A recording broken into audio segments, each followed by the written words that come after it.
I set my fork down with the kind of deliberate calm that makes people nervous. The noise at Aunt Elaine's dining table doesn't stop right away. Uncle Greg is still mid-sentence about something involving his golf handicap, and my cousin Brittany is scrolling through her phone, half listening to her husband complain about traffic. The Thanksgiving spread covers every inch of the oak table. Turkey, stuffing, 3 kinds of potatoes, green bean casserole that nobody really wants but everyone pretends to appreciate. Mom's laughter cuts through it all. That performative, too loud sound that makes my shoulders tense before my brain catches up. Madison is 30, and still renting a shoebox, she announces to the entire table, gesturing with her wine glass. Red sloshes dangerously close to the rim. Can you believe it? Meanwhile, Brittany just bought that gorgeous condo in the city. The room doesn't go quiet. Not yet, but I feel the shift. That microscopic change in air pressure when people realize something is about to happen. Brittany looks up from her phone, uncomfortable. Mom didn't help us with the down payment or anything. Of course not, Mom says, waving her hand dismissively. You and Trevor are responsible adults who plan for the future. Her eyes land on me, and there's that familiar glint, the one that says she's enjoying this. Some of us just can't seem to get our financial lives together. My hands rest flat on either side of my plate. The tablecloth is cream-colored, probably expensive. Aunt Elaine always goes all out for holidays. I count the floral pattern repeating itself. Once, twice, 3 times. You're absolutely right, Mom. The words come out even, almost pleasant. Mom's smile widens, mistaking my agreement for surrender. She's about to launch into another comparison, probably about my car or my job or the fact that I haven't been on a vacation in 3 years. I should be saving more money. Uncle Greg nods approvingly. Aunt Elaine refills her wine, satisfied that this uncomfortable moment is resolving itself the way it should. With me accepting my role as the family disappointment, that's why I canceled the standing mortgage transfer to your account this morning. The silence this time is absolute. Mom's wine glass freezes halfway to her mouth. Her expression does something I've never seen before, a sort of rapid cycling through confusion, disbelief, and landing hard on panic. The color drains from her face in stages, like watching a Polaroid develop in reverse. You what? The $1,800 transfer? I continue, keeping my voice steady. The one that's been going out on the 1st of every month for the last 2 years? I canceled it. Good luck with the mortgage, Mom. Aunt Elaine's fork clatters against her plate. Uncle Greg clears his throat, suddenly fascinated by the pattern on his napkin. Brittany's eyes go wide, her phone forgotten in her lap. Madison. Mom's voice has an edge now, sharp enough to draw blood. This isn't funny. I'm not laughing. Earlier that day, I sat in my car in Elaine's driveway, staring at my phone. The banking app was open, showing the scheduled transfers screen. $1,800 on the 1st. Every single month. Never late, never missed. I scrolled through the history, watching my checking account balance drain and refill in a rhythm I'd memorized. Paycheck in, mortgage payment out, bills, groceries. Whatever was left went into savings that never seemed to grow. My finger hovered over the cancel recurring transfer button. I'd pulled up this screen before, dozens of times, but I'd always closed the app, convinced myself that next month would be different. That eventually, Mom would acknowledge what I was doing. That she'd at least stop humiliating me at family gatherings. The button turned red when I held it down.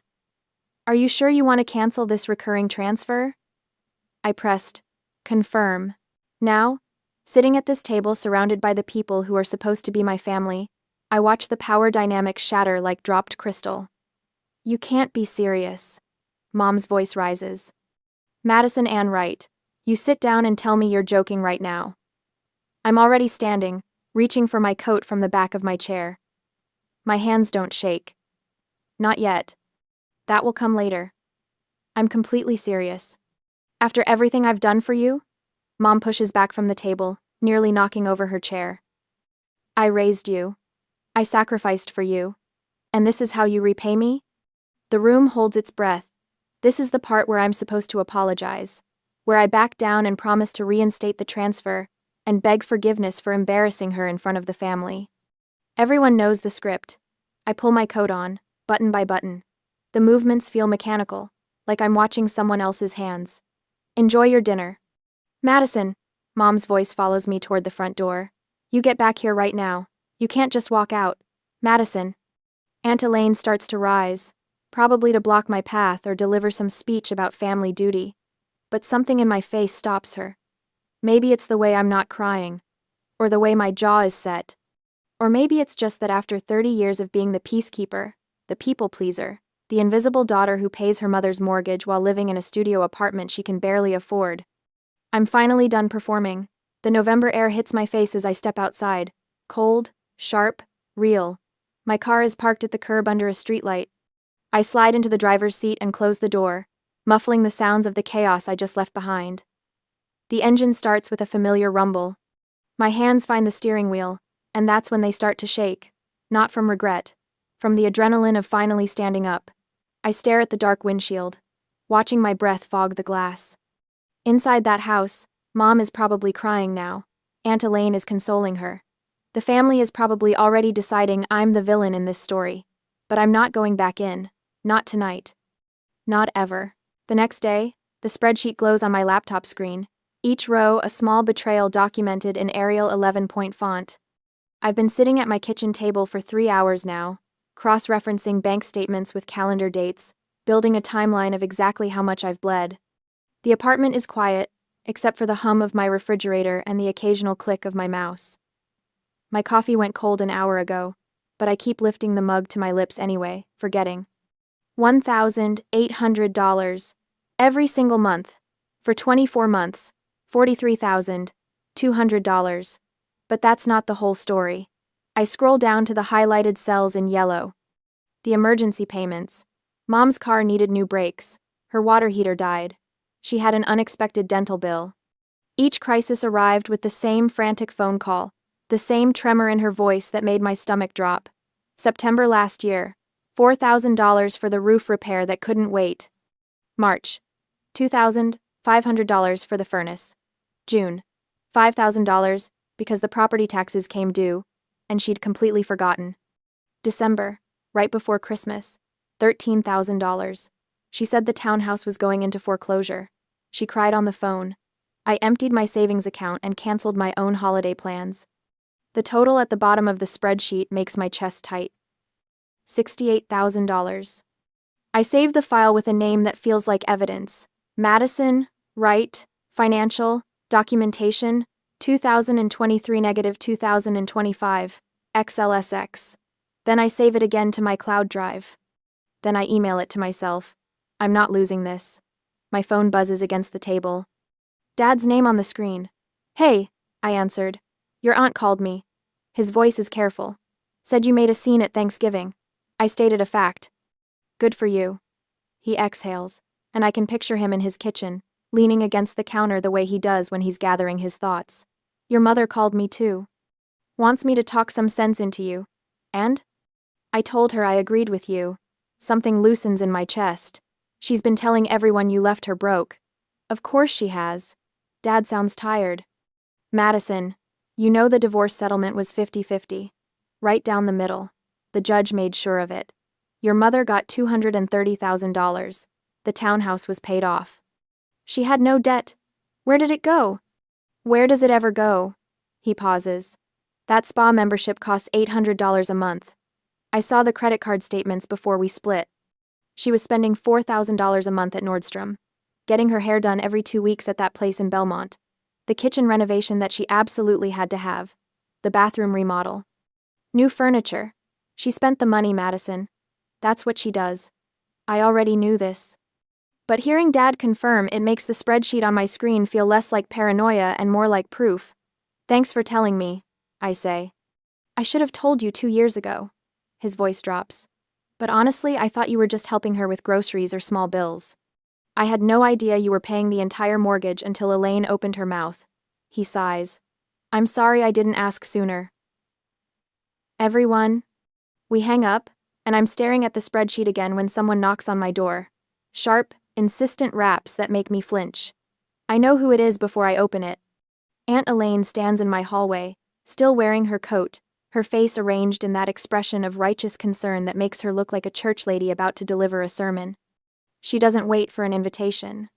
She pushes past me into my apartment, her eyes scanning the small space with the kind of judgment that catalogs every second-hand piece of furniture, every scuff mark on the wall. "We need to talk," she announces. "Hello to you too." "Don't be flip with me, Madison." She turns to face me, and there's no warmth in her expression. No curiosity about my side of things. "Do you have any idea what you've done?" "I stopped paying my mother's mortgage." "You humiliated her. In front of the entire family." Elaine's voice rises. "She's your mother. She raised you. And you threw that in her face like it meant nothing." I close the door. My hand stays on the knob. "Did she tell you how much I've been paying?" "That's not the point. $1,800 a month. For 2 years.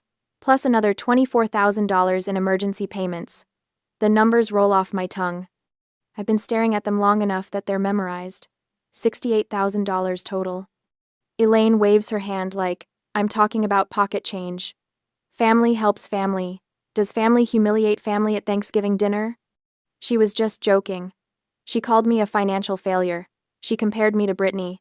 She does this every time we're together, and I'm supposed to smile and keep writing checks? Your mother is bad with money. Elaine says it like she's admitting something, like this confession should make me sympathetic. Everyone knows that. But she raised you by herself after your father left. You owe her. Dad didn't leave her broke. The divorce was 50-50. Elaine's mouth tightens. She knows. Of course she knows. That doesn't change your responsibility. If you stop paying, she loses the house. Is that what you want?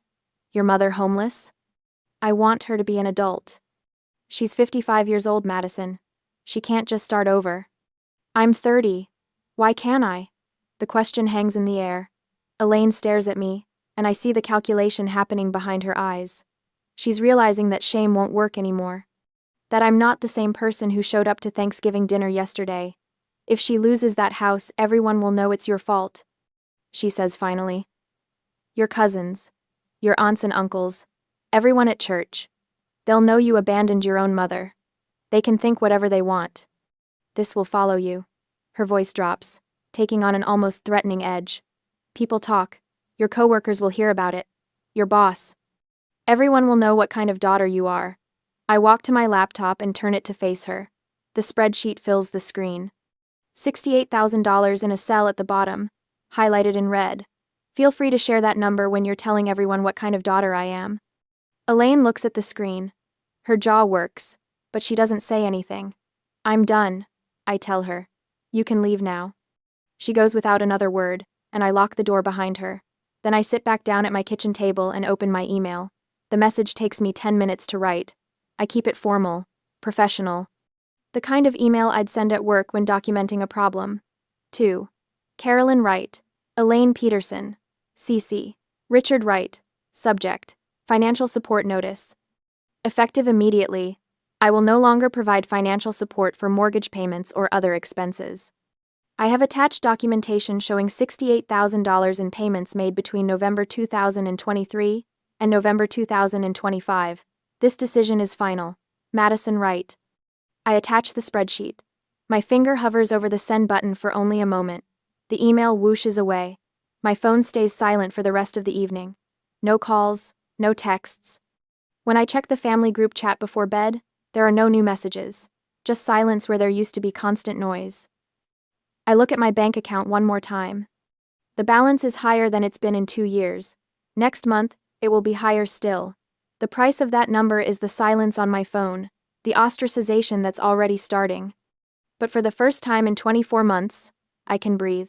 On Monday, the notification pops up on my phone during lunch break. A coworker tagged me in a comment thread. I don't even need to open it to know what's happening. My stomach drops before my brain catches up, that familiar sick weight settling somewhere behind my ribs. The post is public. Of course it is. Mom has never believed in handling family business privately, not when there's an audience to manipulate. Her profile picture shows her at some charity gala from 3 years ago, wearing a dress I now realize I probably paid for. The text is long, rambling.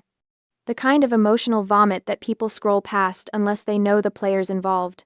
Some people don't understand what it means to honor your parents. It begins. After everything you sacrifice, After all the sleepless nights and hard choices, after giving up your own dreams to raise them right, they just walk away. Abandon you when you need them most. I'm getting older. I won't be here forever. But I guess that doesn't matter to some people. She doesn't name me. She's too smart for that.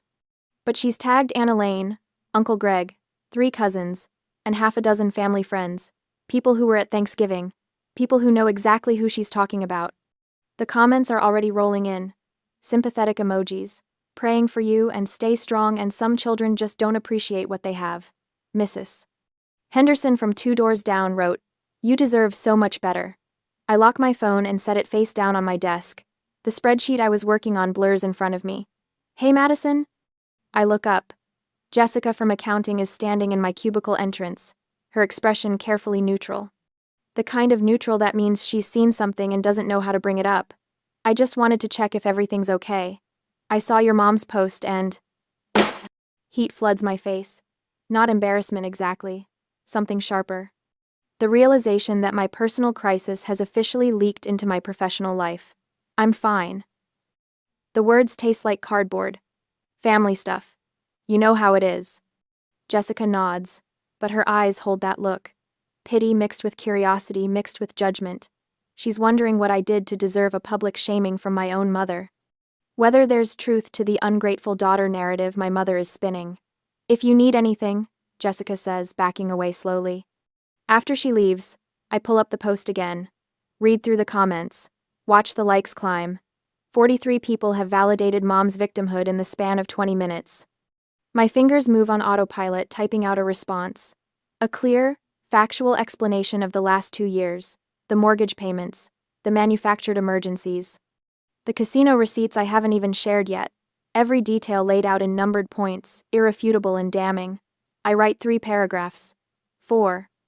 The truth presented in clean, professional language that can't be misinterpreted or twisted.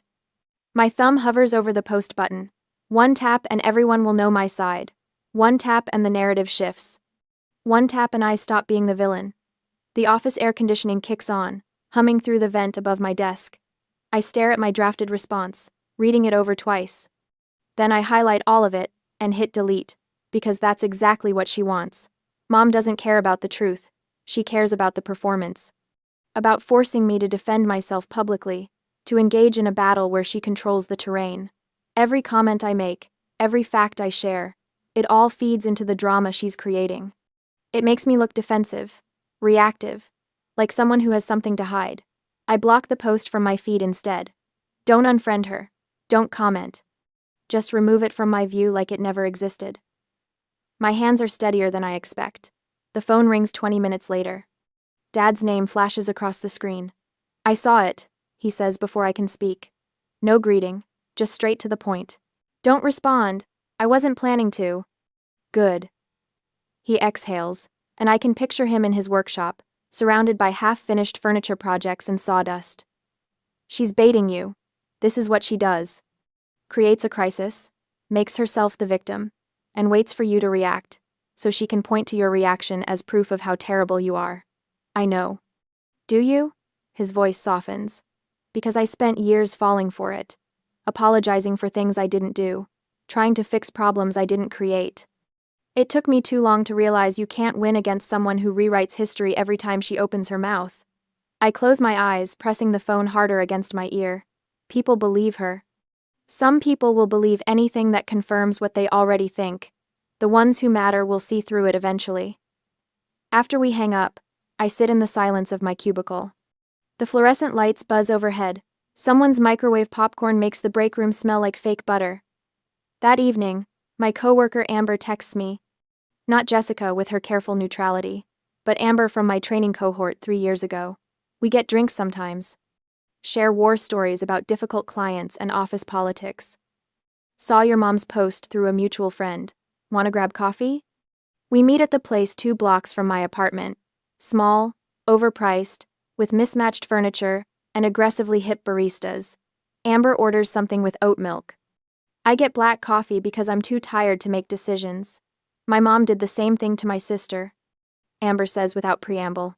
Different details, same playbook. Public shaming, playing victim, making it everyone else's problem. I wrap both hands around my mug, absorbing the heat through the ceramic. My sister was supporting her for 4 years, Amber continues. Rent, bills, groceries. Mom spent it on QVC jewelry and timeshares she never used. When my sister finally cut her off, Mom told everyone she was being abandoned, made herself out to be this tragic figure. What happened? My sister moved across the country, changed her number, started over. Amber shrugs. Sounds dramatic, but sometimes that's what it takes. You can't fix people who don't want to be fixed. You can only protect yourself. The coffee tastes burnt, but I drink it anyway. Back home that night, I sit cross-legged on my couch with my laptop open. The Facebook post is still up, still gathering sympathetic comments like barnacles on a shipwreck. I navigate to my privacy settings and start clicking through options. Limited profile visibility, restricted lists, unfollowing without unfriending, the digital equivalent of closing a door without slamming it. I unfollow Aunt Elaine, Uncle Greg, the cousins who liked Mom's post, the family friends who added their prayers and sad face emojis. One by one, I remove their content from my feed. They can still see my public posts, and can still think whatever they want, but I don't have to watch them perform their loyalty to Mom anymore. The quiet that follows feels intentional instead of empty. The phone vibrates in my hand at 7:30 a Wednesday morning. 3 weeks of silence were broken with this call. Aunt Elaine's name glows on the screen, and my stomach drops before I even answer. It's an emergency. Her voice is breathless, theatrical. The utilities are being cut off and the sheriff is at the door. Madison, you have to do something. Behind her, Mom wails. The sound is high-pitched, desperate, exactly calibrated to trigger every guilt receptor I've spent 30 years developing. What happened to the money from... There's no time for questions. Elaine snaps. Your mother has 0 cash. 0. They're going to shut everything off today. She'll have to move into some horrible motel, or worse, she'll have no choice but to show up at your office. The threat lands exactly as intended. I picture Mom making a scene in the lobby at work, crying to my boss about her cruel daughter. The professional reputation I've carefully built, shattered in one performative meltdown. You have 2 hours to fix this, Madison. 2 hours. The call ends before I can respond. I sit on the edge of my bed, still in my pajamas, phone cooling in my palm. The apartment is quiet, except for the hum of the refrigerator and distant traffic. My bank app is already open from checking my balance earlier. That little green number that's finally starting to grow. The old Madison would already be getting dressed, already calculating how much she could transfer without overdrafting, already composing the apology she'd offer for letting things get this bad. But I've seen the pattern now. The manufactured crisis, the impossible deadline, the threat of public humiliation as leverage. I scroll through my text history with Mom instead. 3 weeks of silence since the email, not a single response to the spreadsheet, no acknowledgement of the $68,000, just radio silence until this exact moment when she needs something. My finger hovers over the banking app, then I close it. I text back, I'll meet you at the townhouse. 1 hour.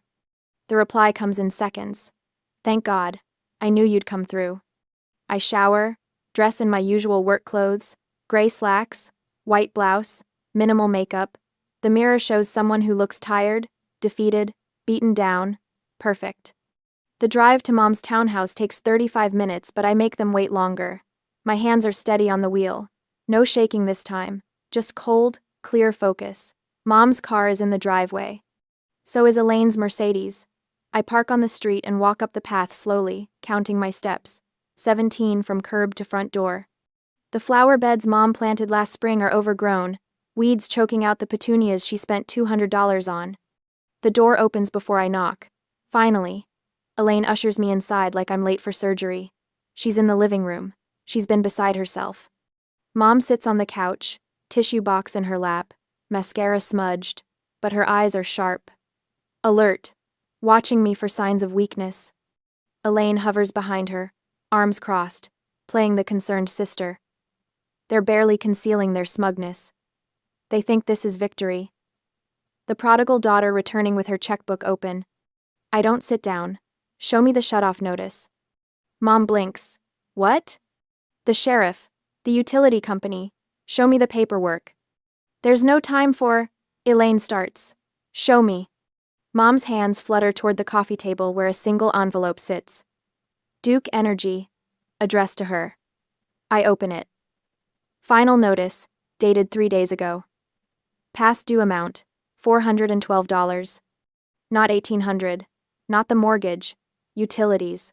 I'll handle this one last time. The words come out flat, exhausted. Mom's shoulders drop, relief flooding her features. Elaine's expression shifts to satisfaction. They exchange a glance that confirms everything I suspected. This was always about breaking me, about proving they could still pull my strings. I pull out my phone. I need to transfer the payment directly. Just write a check, Mom says quickly. Or Venmo me, whatever's fastest. No. I keep my voice steady, defeated. I need the account information. The login for the utility company. I need the records for my own taxes anyway. The lie slides out smoothly. Reasonable. The kind of thing a responsible person would say. Mom hesitates. This wasn't the plan. She wanted cash, liquid and untraceable. But she needs this money too desperately to refuse.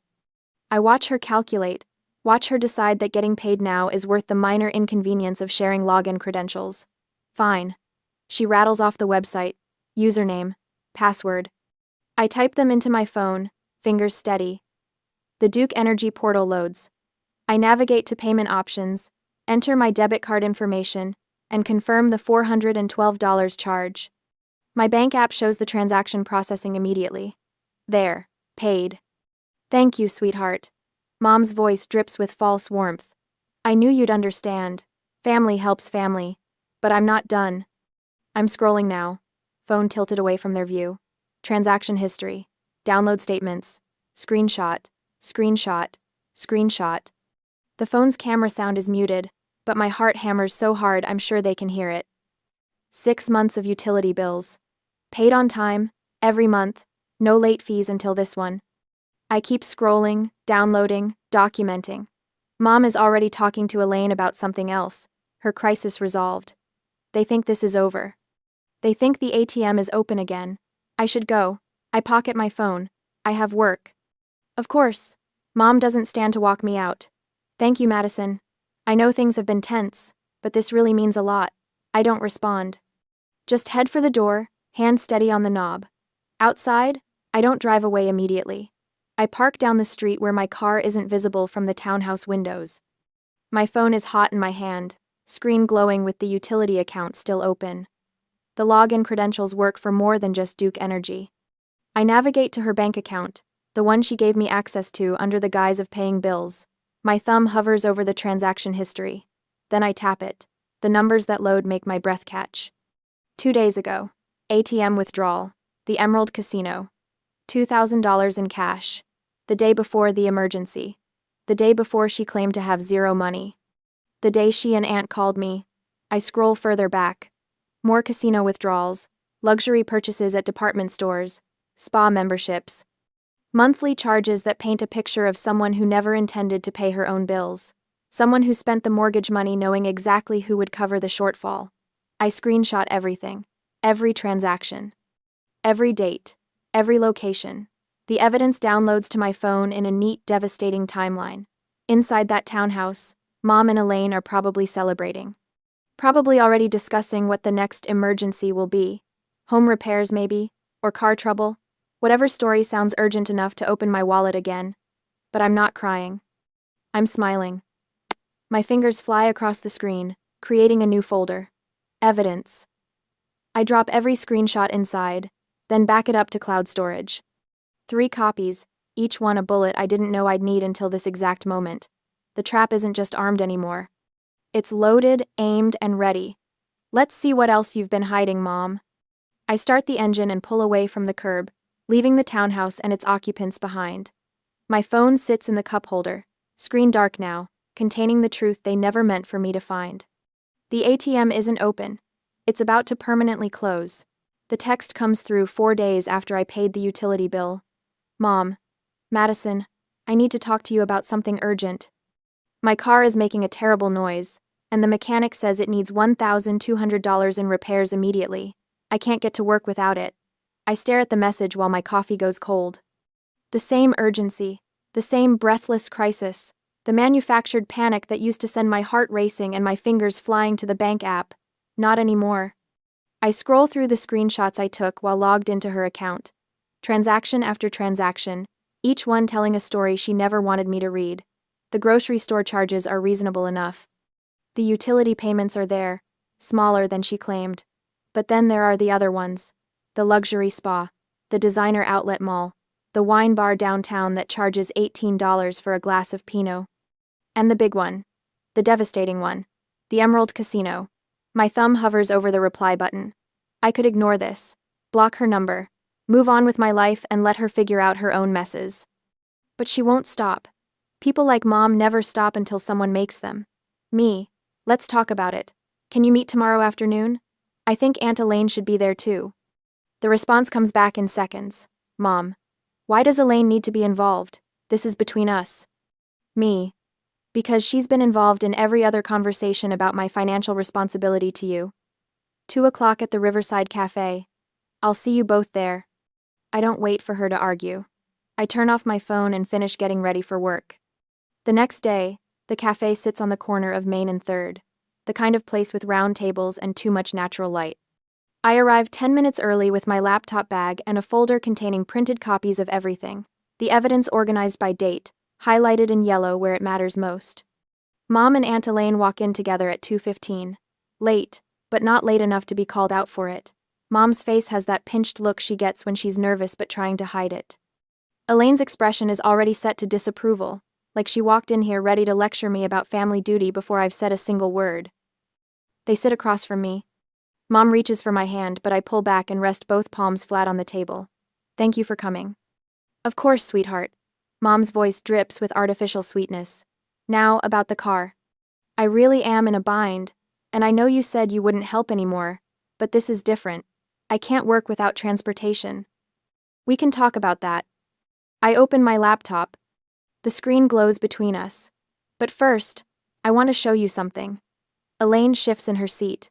Madison, if this is about dredging up the past, it's about last call. I turn the laptop toward them. The transaction history fills the screen. When you called and said the utilities were being shut off. When the sheriff was supposedly at the door. Mom's face goes very still. I paid that bill directly, remember? You gave me the login information. I clicked to the next screenshot, which meant I could see everything else too. The silence stretches. A waitress approaches, takes one look at our table, and veers toward a safer group of customers. Madison. Mom's voice has an edge now. Looking through my private accounts is a violation of... The day before your crisis. I tap the screen. November 14th. The Emerald Casino. $2,000. Cash withdrawal. Elaine leans forward, squinting at the screen. Her mouth opens, closes, opens again. You withdrew $2,000 at a casino. I continue, my voice steady. And then the next day, you called in hysterics about not having money for utilities. You manufactured that emergency. You gambled away your mortgage payment, and then called me to cover it. That's not... Mom starts, but I hold up one hand. I have $68,000 reasons to be done with your lies. I pull out the printed copies, sliding them across the table. This is 2 years of payments, $1,800 a month, plus the emergency payments, plus the utility bill I just paid, which subsidized a casino trip. Mom stares at the papers like they might catch fire. Her hands tremble as she reaches for them, but she doesn't pick them up. Can't. Maybe. Elaine reads in silence. I watch the exact moment she realizes she can't defend this, can't spin it into another lecture about family duty. Her face shifts from disapproval to something closer to shock. Carolyn. Elaine's voice is quiet. Dangerous. Tell me this isn't real. It was a mistake. Mom's words tumble out fast. I was stressed. I thought I could win it back. I never meant for... You lied to me. Elaine cuts her off. You stood in my kitchen and told me Madison abandoned you. You made me call her and guilt her into helping. And you were lying. I needed help. Mom's voice rises, desperate now. I made one mistake. One bad decision. That doesn't erase everything Madison owes me. I close my laptop with a soft click. I don't owe you anything. The words land heavy. Final. The money I gave you didn't save you, Mom. It enabled you. Every dollar I transferred went toward maintaining a lifestyle you couldn't afford. The designer clothes, the spa memberships, the casino trips. You didn't need rescuing. You needed someone to stop rescuing you. Mom opens her mouth, but nothing comes out. Her eyes are shining, and I wait for the tears, the performance. But even she seems to realize it won't work this time. I pull out my phone and open the family group chat. 37 members. Cousins, aunts, uncles, second cousins I barely remember. I haven't posted anything yet, I say, showing them the empty message box. But I will if this continues. The casino receipt, the transaction history, the whole truth about where my money actually went. You wouldn't. Mom's voice cracks. Try me. I meet her eyes. The caption writes itself. I didn't abandon her. She spent the mortgage money at the casino. Elaine sinks back in her chair, all the fight draining out of her. Without the moral high ground, she's just another witness to a truth too ugly to defend. I'm done being the solution to problems you create. I stand, gathering my laptop and folder. I've changed the passwords on my accounts. All of them. Don't call about emergencies. Don't text about crises. Don't show up at my apartment or my work. After everything I did for you? Mom's voice breaks on the last word. I pause at the edge of the table. You raised me. Past tense. That job is over. And you got paid for it. $68,000 worth. I walk out while they're still sitting there, stunned into silence. The afternoon sun hits my face as I step onto the sidewalk. My hands aren't shaking.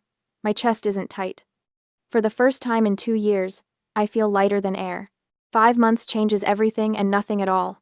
My new apartment has actual closet space, 2 bedrooms, even though I live alone. The second one holds a desk, bookshelves, and a reading chair I found at an estate sale. Fresh tulips sit in a glass vase on the kitchen counter, bright yellow against the white subway tile. I bought them yesterday because I wanted to, not because they were on clearance. My savings account has an actual balance now. Real numbers that grow instead of drain. The Easter gathering is at Aunt Elaine's again. Different holiday, same house, but I'm parking at the curb by choice this time. Not obligation. Not guilt. Just the simple decision to show up because I want to see Dad and a few cousins who reached out after the dust settled. I grab the lemon cake from the passenger seat. Store-bought, because I'm not trying to prove anything anymore. Inside, the familiar sounds of family chaos greet me. Kids running through the hallway. Uncle Greg's booming voice from the living room. The scent of ham and scalloped potatoes drifting from the kitchen. Mom is here. I spotted her car in the driveway. She's sitting in the corner of the dining room when I walk in, quieter than I've ever seen her. Her wine glass is half full instead of constantly empty. She glances up when I enter, and something flickers across her face. Not quite shame, not quite resentment, something in between that I don't need to name or fix. I nod once. She nods back. That's all there is. Madison. Brittany waves from across the room. She actually smiles, genuine instead of uncomfortable. That cake looks amazing. The conversation flows around me differently now. Aunt Elaine asks about work with real interest instead of veiled judgment. Uncle Greg talks about his new boat, without comparing it to what I can't afford. Nobody mentions my apartment size or my car or my apparent inability to plan for the future. They adjusted. The family learned where the line is, and nobody's testing it anymore. Halfway through dinner, Cousin Mark makes an offhand comment about helping his brother with rent. Family helps family, right? That's what we do. The table doesn't go silent, but I feel the slight shift, that microscopic awareness of weight behind those words. I set down my fork, take a sip of water, and smile.